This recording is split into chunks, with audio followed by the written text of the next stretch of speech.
Welcome to Donmar TV News Channel.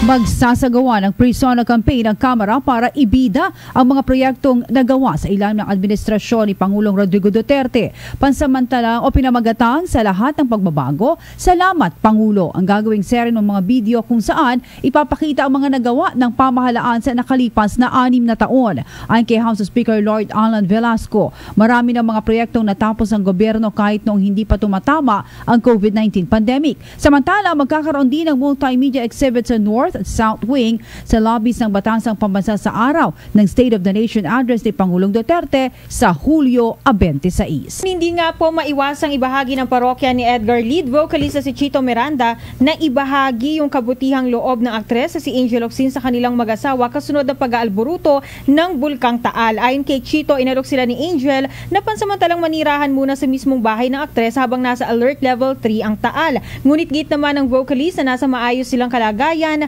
sa kanilang rest house sa Alfonso, Cavite na malapit sa Tagaytay. Natouch naman ng netizens sa kabutihan ng aktres at sa friendship ng dalawa na higit na sa 1 dekada. Yung mga comments ni Senator Manny, sa tingin mo ba may basehan ito at kailangan bang seryosohin? Well, dalawang bagay lang ang ating nakikita dyan kung ano yung intention, what is the intent of the heart of Senator Manny Pacquiao. Kung ang intention niya po ay tumulong at sumuporta talaga dito sa corruption para ma-eradicate yan, dapat po kinausap niya ng personal at hindi niya muna siniwalat sa social media. Now, ito po yung sincere pagtulong at pagsuporta na galing sa puso ni Senator Manny. I am not judging Senator Manny Pacquiao because I don't know him very well. Naririnig ko lang bilang isang boksingero.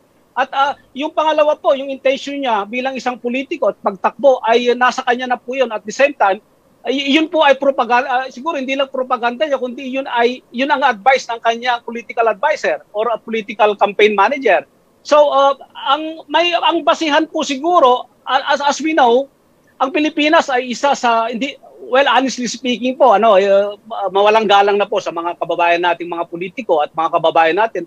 We all know that the Philippines is rampant po ang corruption dyan. Kahit saan man namang bansa, mayroon talagang corruption. Subalit ang Pilipinas na, nung makikita natin at sinabi naman ni Pangulong Duterte, hindi naman niya tinatanggi na malala talaga ang corruption at isang bagay yon ang kanyang pinanindigan na labanan at tapusin ang corruption. Subalit napakalawak po, napakalalim.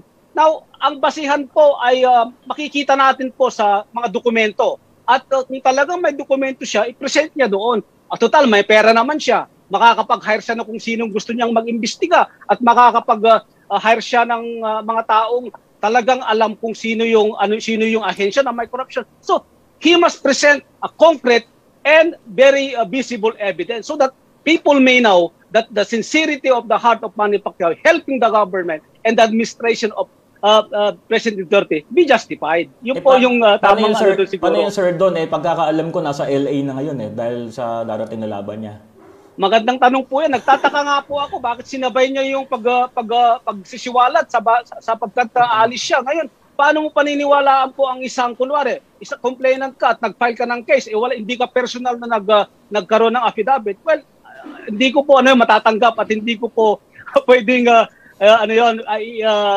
bigyan ng justification sapagkat aalis siya Dapat siya mismong nagpresenta at kung ikaw ay talagang meron kang hawak na ebidensya, na nasabi nga ni Nino Barsaga, kaibigan natin, ay siya mismo personal na magpunta kay Presidente Duterte. Ito, President Rudy Duterte, this is our findings. At ito yung aming basihan, dokumentado, at ito i-presenta namin. And I believe President Duterte will accept it wholeheartedly, the basis of the allegation of Manny Pacquiao. Sa ating kanina, Kung Ron, dalawang intention yan Ang nakikita po natin kasi sa Pilipinas, yung political natin dyan, stability natin, ay hindi natin maikumpara sa ibang bansa, particularly in Germany. Sapagkat dito sa Germany, yung pag namulitika sila ay walang personalan, kundi for the interest of the citizens ng kanilang bansa. Now, sa Pilipinas po kasi, maraming mga strategies na kung saan po ay hindi natin pwedeng ibigay ng tamang perspektiba sapagkat unang-una nung nakita natin naman nung tumakbo si presidente sa social media ilan ang suporta niya diyan.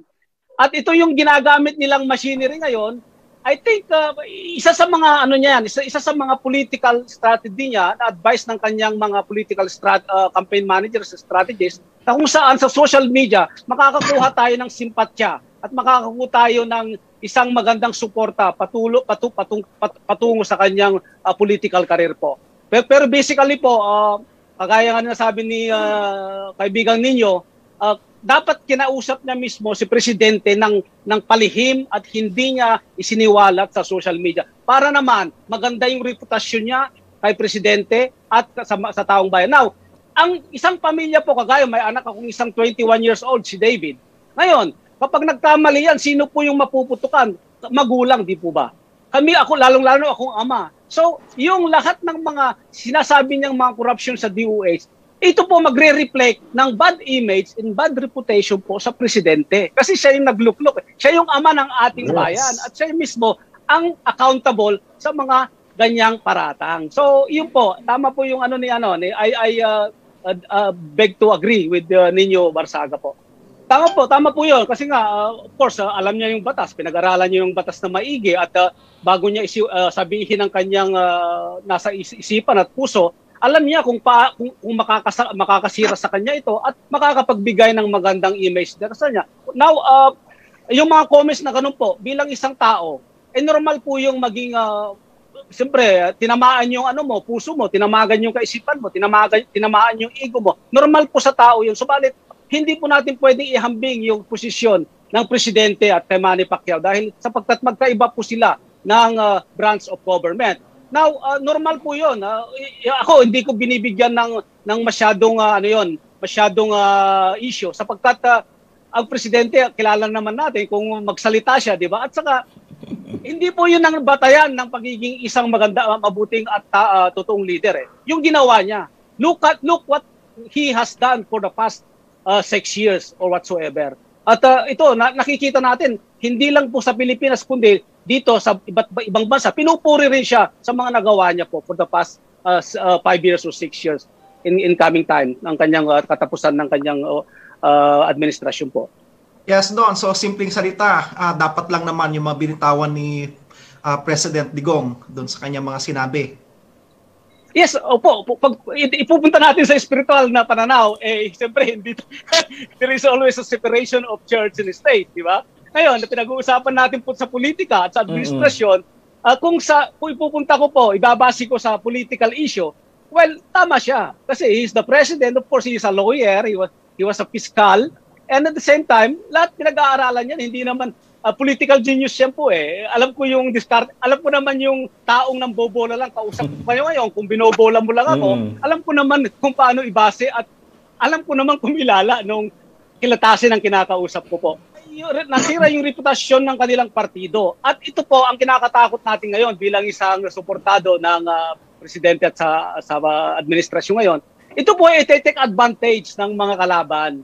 Yung mga sinasabi nating dilawan, iti-take advantage nila ito. Gagawan nila isa ito ng black propaganda issue na naman upang makasira sa administrasyon ng ating Pangulo, which is kahit na anong gawin naman nila siguro kung ito yung ako po ay ang tingin ko rito maganda rin at lumabas itong si Senator Manny Pacquiao At least alam na natin kung saan tayo susuporta ng mas mainit at susuporta ng mas malalim.